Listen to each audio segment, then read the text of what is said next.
Truth is paradoxical in our mind. Truth is absolute, representing the nature's way. Our mind is not respecting the nature's way as much.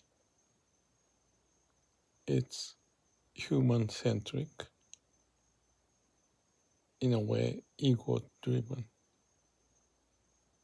To know the nature's way is to be sincere and truthful. No mind, beyond mind.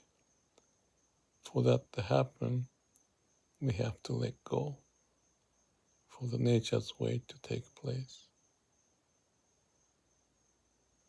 Whether we realize that or not, make a big